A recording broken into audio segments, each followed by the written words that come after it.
Ada pula di antaranya dilihat oleh Rasul, di antara penduduk neraka itu orang yang lidahnya terjulur memanjang, kemudian dipotong lidah itu dengan gunting dari api neraka, menjerit dan memekik, ia menahan sakit yang tiada tara, sampai Rasul bertanya kepada malaikat Jibril, kalau ini tamsil apa lagi ya Jibril?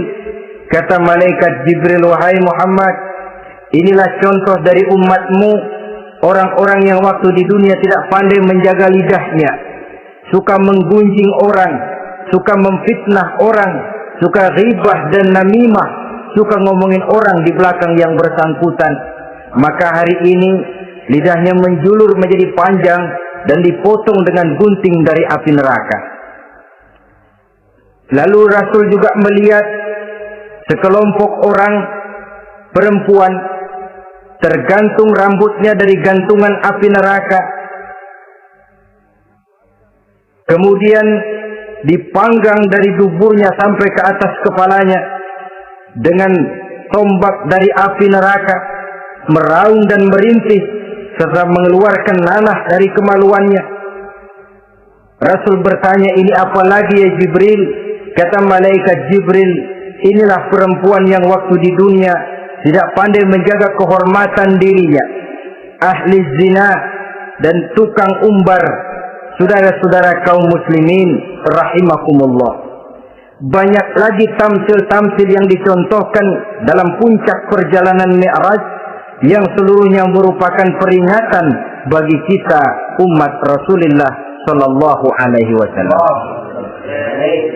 Nah, kemudian sekarang marilah kita bicarakan neraka itu satu demi satu. Yang pertama, dan ini yang paling dikenal orang, neraka Jahannam atau Naru Jahannam. Siapa yang dijelaskan Allah akan menjadi penghuni neraka Jahannam ini? Pertama dalam surah Al-Ankabut ayat 68. Wa man azlamu mimman iftara 'ala Allahi kadziban aw kadzdzaba bil haqqi lamma ja'ahu alaysa fi jahannama maswal lil kafirin. Adapun orang-orang yang zalim kepada Allah, mendustakan ayat-ayat Allah dan mendustakan kebenaran setelah datang kebenaran itu, bukankah neraka Jahannam merupakan tempat kembali bagi orang-orang kafir? Jadi dalam Al-Ankabut ayat 68 ini dijelaskan, penduduk neraka Jahannam itu pertama adalah orang-orang kafir. Siapa orang kafir? Menurut keyakinan akidah kita, setiap orang di luar Islam adalah kafir. Kemudian yang kedua dalam surah Al-Hijr ayat 42 dan 43, penduduk neraka Jahannam itu, inna ibadi laisa laka alaihim sultanun illa man ittaba'aka minal ghawin wa inna jahannama la maw'iduhum ajma'in. Sesungguhnya hamba-hambaku tidak akan bisa kamu kuasai, hai iblis, kecuali mereka yang mengikuti tipu dayamu. Sesungguhnya neraka Jahannamlah tempat mereka seluruhnya. Kalau kita perhatikan ayat ini, maka penghuni neraka Jahannam yang kedua adalah para pengikut setan. Para pengikut setan dengan seluruh ajaran-ajaran yang dilancarkan oleh setan. Padahal pada saat hendak masuk neraka, setan jelas cuci tangan. Tugasnya cuma bagaimana mencari pengikut sebanyak-banyaknya yang akan nemenin dia di neraka nanti. Tapi pada saat orang digiring ke dalam neraka, setan cuci tangan. Mungkin orang menuntut, setan, gue ngikutin lu, sekarang kenapa jadi kemari? Nah, gue bilang juga apa? Kata setan, gue bilang juga apa, lu kenapa ngikutin? Dan setan ini menebar ranjau dalam segala bentuknya, dengan segala macam caranya. Para pengikut setan yang menjauhi tuntunan agama, memperturutkan hawa nafsunya, Setan membisiki manusia lewat minuman keras. Setan masuk manusia lewat judi, lewat zina, lewat kenikmatan yang melalaikan orang dari kehidupan akhirat dan selanjutnya, dengan segala macam jalan. Kadang-kadang dalam ibadah setan juga masuk. Kalau tidak ditimbulkannya takabur, ditimbulkannya sikap ujub dalam diri kita. Timbul rasa diri lebih benar dari orang lain, dan ini jelek. Timbul rasa nganggap enteng orang lain. Itu kan ujub, nggak dikelihatannya orang, cuma hatinya aja ngomong sendiri ya. Kalau gue lihat di kampung ini nggak ada yang kayak gue. Bayangnya kayak ibadahnya kayak udah aing pang paling nak ya di dunia. Itu juga bisikan iblis. Dan dia tidak segan-segan mengaku jadi Tuhan iblis itu. Dan ini diceritakan dalam kehidupan Sayyidus Syekh Abdul Qadir Jailani ketika beliau sedang ibadah di mihrab dalam masjid, datang seberkas sinar. Sinar itu ngomong, "Ya Abdul Qadir, ana rabbuk." Hai Abdul Qadir, aku Tuhanmu, kata cahaya tadi. Sudah cukup kamu ibadah Abdul Qadir. Sembayangmu udah banyak, puasamu udah banyak, jihadmu cukup. Maka mulai sekarang berhenti dah ibadah. Aku bolehkan kepada kamu segala yang dilarang. Cuma yang didatangi Syekh Abdul Qadir. Sehingga mendengar cahaya tadi ngomong begitu, beliau ambil kasut sendal, disambitnya cahaya tadi, "Izhab ya la'in." Pergi, laknat terkutuk, iblis kamu. Masa saya disuruh berhenti sembahyang karena hati saya sudah baik? Kalau hati sudah baik lalu boleh berhenti sembahyang, mestinya yang paling dulu berhenti sembahyang Nabi Muhammad, sebab beliau orangnya paling baik. Tapi Nabi hatinya baik, sholat jalan terus, hukum halal haram berlaku. Ini kadang-kadang orang sekarang baru ibadah dikit banget merasa dapat bisikan katanya, wangsit. Dia berhenti sembahyang madep mulu, madep mudik sembahyang. Bikin ajaran yang aneh-aneh. Nah kalau satu orang boleh dapat wangsit, saya juga boleh dong ngomong dapat wangsit. Saya juga boleh dong mendirikan aliran kepercayaan. Saya ngilang dulu dari kampung saya kira-kira 3 tahun. Saya nyepi di kaki Gunung Salak, pulang piara jenggot, pakai belangkon. Di depan nama saya pakai embel-embel mbah. Saya ngaku dapat wangsit di Gunung Ano, mewahyukan kepada saya ano. Saya cari murid yang fanatik. Saudara-saudara kaum muslimin rahimakumullah, setan membisiki manusia hatta kita sedang ibadah sekalipun dibisikinya. Caranya, mula-mula dia bisikin, lu sembahyang buru-buru dah. Buru-buru dah. Akhirnya apa? Rukuk kita nggak sempurna, sujud kita nggak lengkap, tumakninah kita kurang, bacaan kita tajwidnya nggak kena. Kalau itu bisa kita atasin, kita sembahyang sebagaimana yang seharusnya, dia bisikin lewat jalan lain lagi. Suruhnya yang pendek-pendek aja dah. Atau habis sembahyang udah 3, udah jangan pakai wirid, jangan pakai zikir. Dengan segala macam jalan. Dibisikinya was-was ke dalam diri kita. Hingga ada satu riwayat walaupun dhaif, tapi ini baik untuk dijadikan pelajaran. Konon iblis itu kalau subuh keliling dia, bawa kulit kambing, jarum, sama tepung. Ditanya orang, iblis ini buat apa? Oh, kulit kambing. Gunanya tahu nggak? Kalau begitu subuh, sudah muazin bilang, as-salatu khairum minan naum. Salat lebih baik daripada tidur. Maka ini kulit kambing mulai aku hamparkan buat hamba-hamba Muhammad. Jadi begitu dengar azan, cuma udah bikin anget udah tidur. Kenapa? Kulit kambing belis masuk. Saudara-saudara, lalu kata orang tadi lagi, lah kalau tepung buat apa itu? Oh, tepung itu kalau umat Muhammad mau baca Quran, baca kitab, mutolaah, gua aurin tepung matanya biar dia sepet. Makanya kalau sedang ngaji, baca Quran, bawaannya tuh ngantuk aja ngantuk. Oh begitu, iya. Nah kalau duri paku itu buat apa? Nah ini duri paku Kalau umat Muhammad mau hadir di majelis taklim, mau pergi ngaji, mau duduk i'tikaf di masjid, gua pasangin paku di pantatnya. Jadi kalau sudah duduk di masjid, keleset. Hadir di majelis taklim, keleset. Bawaannya mau udahan melulu. Itu duri-duri dan paku-paku yang memang ditebarkan oleh iblis. Saudara-saudara kaum muslimin rahimakumullah, jadi para pengikut setan dengan segala macam perangkapnya ini pun, ya perangkap setan itu ya dunia itu ya isinya harta, tahta, wanita. Kan perangkap dunia itu harta, tahta, wanita, ini sering bikin orang buta. Perangkap dunia dan merupakan perangkap setan sekaligus. Nah, yang ketiga, penghuni neraka jahanam adalah para pembuat dosa, orang-orang yang durhaka. Dalam Thaha ayat 74 Allah menjelaskan, innahu may ya'ti rabbahu mujriman fa inna lahu jahannam.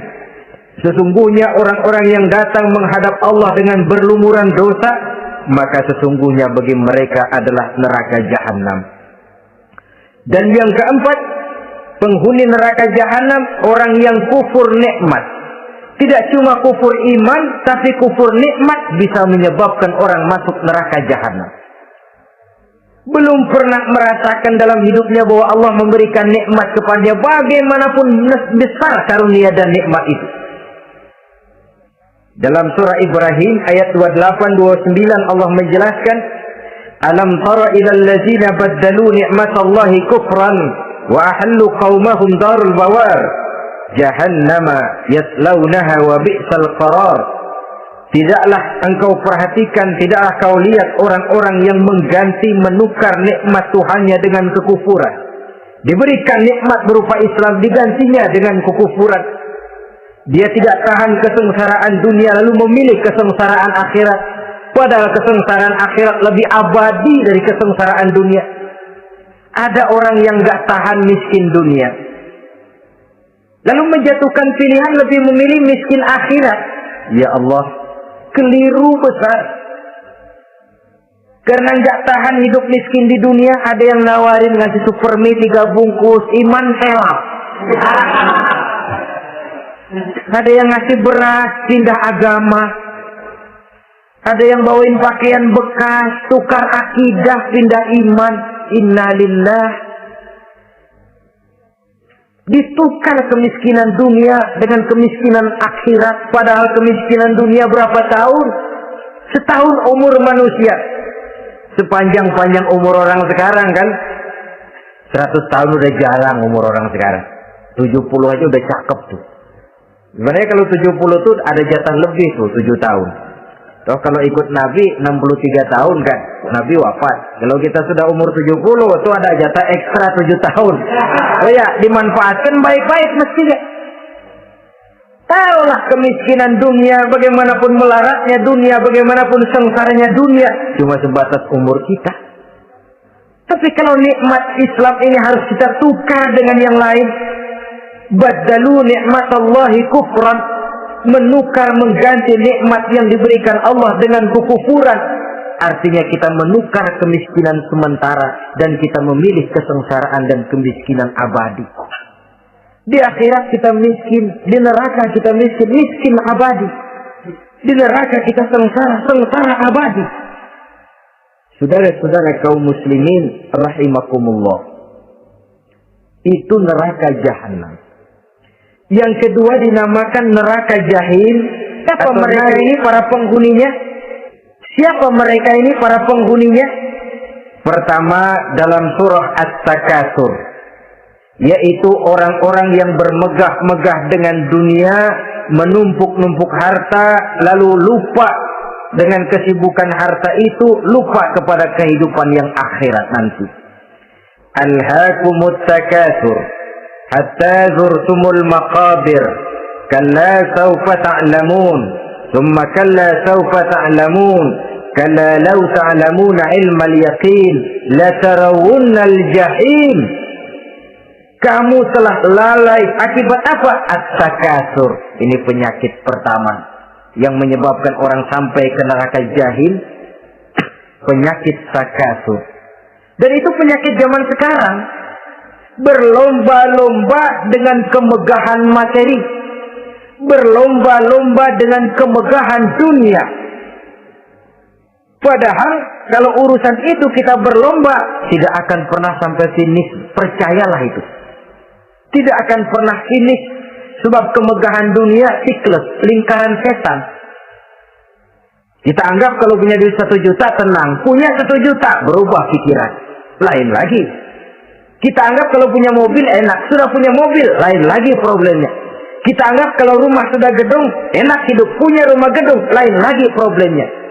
Makanya pesan Nabi, kalau ingin hidup tenang, urusan dunia lihat ke bawah, urusan akhirat lihat ke atas. Sering dicontohkan kalau punya mobil, bilang alhamdulillah kita punya mobil, tangga kita cuma punya motor.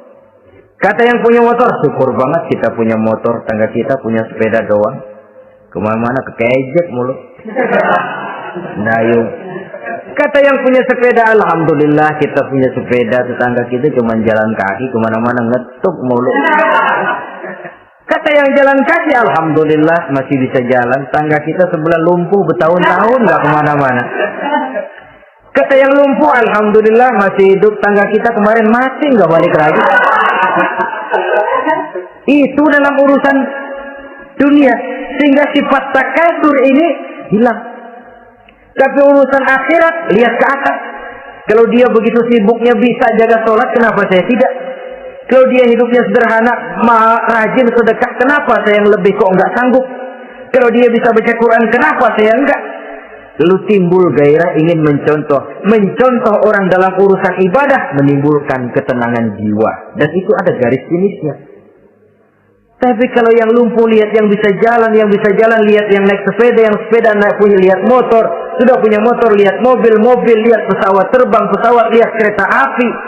Kapanlah awaknya mau bersyukur? Yang ada kurang saja, padahal nikmat itu tidak pernah berhenti. Bukan dilarang orang kaya, tetapi perlombaan memperkaya diri itu yang dilarang. Karena kalau sudah perlombaan namanya jor-joran sifatnya. Prinsipnya tujuan menghalalkan cara ini yang dijaga oleh agama. Saudara-saudara, selain penyakit takasur yang menyebabkan orang sampai ke neraka jahim, juga perbuatan durjana.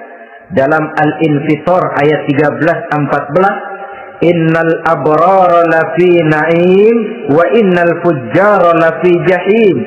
Orang-orang yang berbakti, berbuat kebajikan, mereka akan mendapatkan neraka surga naim. Tetapi orang-orang yang fujar, durjana, kurang ajar, durhaka, lafi jahim, mereka akan mendapatkan neraka jahim. Lalu siapa lagi penghuni jahim itu?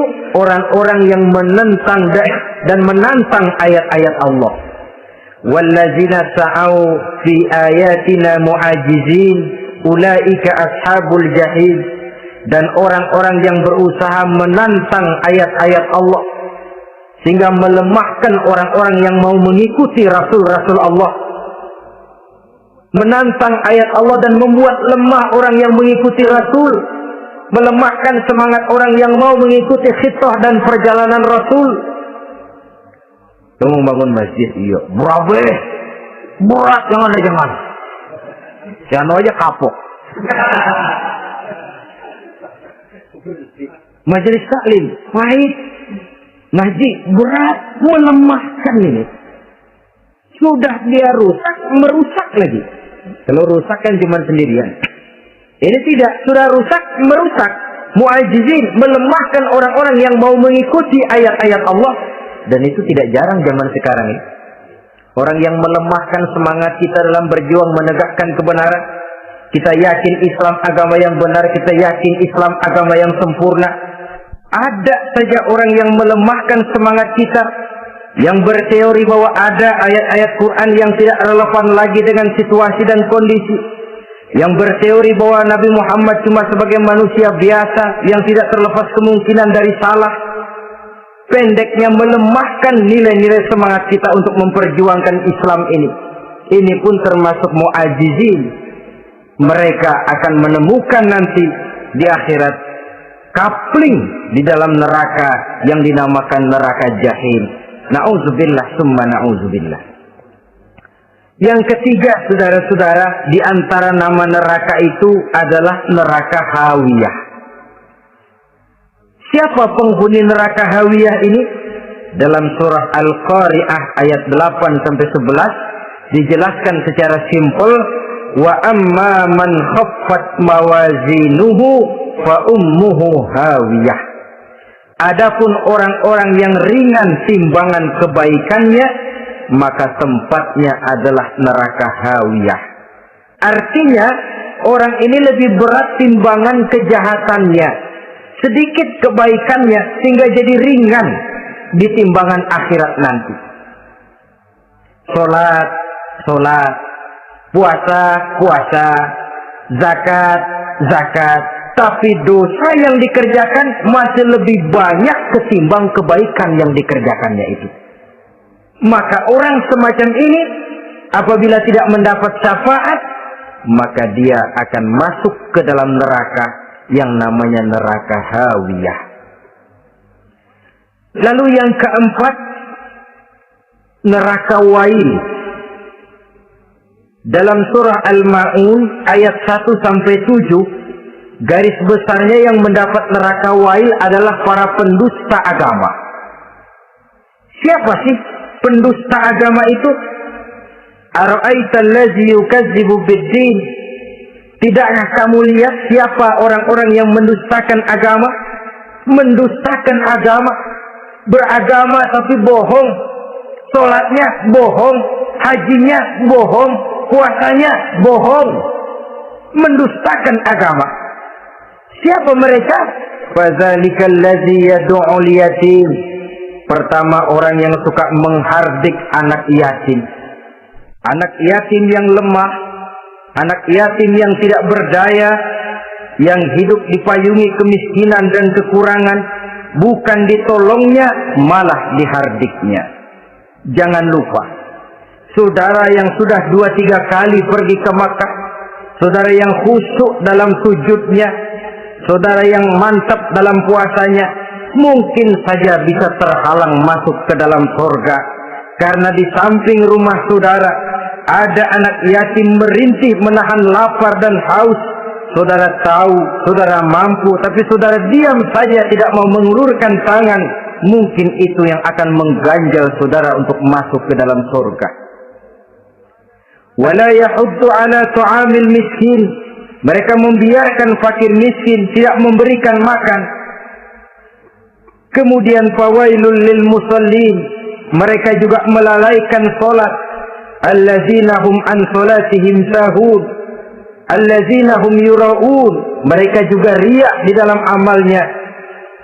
Saudara hadirin kaum muslimin rahimakumullah, melalaikan salat kemudian riak dengan amalnya, termasuk amalan salatnya. Kalau jadi imam, bahasanya dibuat sepasih-pasihnya, surahnya yang panjang-panjang, paling pendek sabbihis sama wadduha. Tapi kalau sholat sendirian cukup qul huwallahu ahad sama inna a'tainakal kautsar. Hilang lagi nilai keikhlasannya. Dan terakhir, mereka enggan untuk membayar zakat. Yang memenuhi ciri-ciri inilah yang dikatakan sebagai pendusta agama. Menghardik yatim, membiarkan fakir miskin, melalaikan sholat, riya, dan enggan membayar zakat.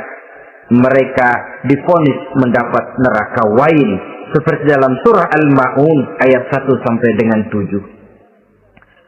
Saudara-saudara kaum muslimin rahimakumullah. Yang kelima, neraka sa'ir. Neraka sa'ir ini pertama buat mereka yang memakan harta yatim.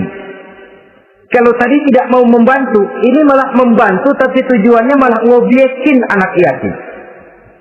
Mereka yang memakan harta yatim, dalam An-Nisa ayat 10, innal ladzina ya'kuluna amwalal yatama zulman innama ya'kuluna fi butunihim nara wa sayaslawna sa'ira. Sesungguhnya orang-orang yang memakan harta anak-anak yatim dengan zalim, mereka sebenarnya telah memakan neraka, memasukkan api neraka ke dalam perutnya. Mereka akan dilontarkan ke neraka sa'ir. Selain itu, orang-orang yang mengingkari apa yang diturunkan oleh Allah Subhanahu wa ta'ala, mengingkari kebenaran Quran, mengingkari Rasul, pendeknya mengingkari Islam, dijelaskan dalam surah Luqman ayat 21. Yang keenam, saudara-saudara, yang dinamakan dengan neraka lago namanya. Pertama, untuk pembangkang dan orang yang menjauhi agama. Yang kedua, orang yang berpaling dari kebenaran. Dan yang ketiga, orang yang suka menumpuk-numpuk harta dan menyimpannya, tidak mau membayar zakat, infak, apalagi sedekah. Ini kita temukan penjelasannya dalam surah Al-Ma'arij ayat 15 dan 17. Yang ketujuh dinamakan neraka Sakor. Siapa penghuni neraka Sakor ini? Pertama, orang yang tidak pernah sholat. Yang kedua, tidak pernah memberi makan orang-orang miskin. Yang ketiga, ahli membicarakan yang batil. Strategis betul dia, ulung kalau sudah mengatur kebatilan. Kemudian yang keempat, orang yang mendustakan hari akhir. Dalam surah Al-Muddatsir ayat 42 sampai 47, kepada penduduk neraka Sakor ditanya, "Ma salakakum fis Sakor?" Apa yang menyebabkan kamu masuk ke dalam neraka Sakor? Qalu lam naku minal musallin wa la naku nut'imal masakin wa kunna nakhudu ma'al khaidin wa kunna nukazzibu yaumaddin. Mereka menjawab, kami di dunia tidak pernah sholat, tidak pernah memberi makan fakir dan miskin. Kami selalu berkumpul dengan orang-orang yang batil dan membicarakan kebatilan, dan kami mendustakan adanya hari akhir. Yang kedelapan, yang terakhir adalah neraka Hutamah. Ini diperuntukkan bagi para pengumpat, pencela, para penghina orang lain, mencari aib saudaranya, kemudian juga mereka menumpuk, menghitung-hitung harta, lalu kikir dan bakhil dengan hartanya itu. Dalam surah Al-Hujurat ayat 11-12, kemudian surah Al-Humazah ayat 1 sampai dengan 7, kita temukan penjelasan itu. Pada akhirnya, saudara-saudara, kalau penduduk surga mereka kekal di dalamnya, maka penduduk neraka ini ada dua macam. Ada penduduk musiman, ada penduduk permanen. Kalau yang namanya penduduk permanen itu sudah punya paspor, KTP. Memang penduduk permanen itu mereka yang kekal selama-lamanya di dalam neraka. Mereka lah orang-orang musyrik dan orang-orang kafir, termasuk orang-orang munafik. Bahkan lebih dahsyat lagi yang namanya munafik. Kata Allah, innal munafiqin fid darkil asfal minan nar. Orang munafik itu berada di dasar jurang neraka yang paling bawah, keraknya neraka.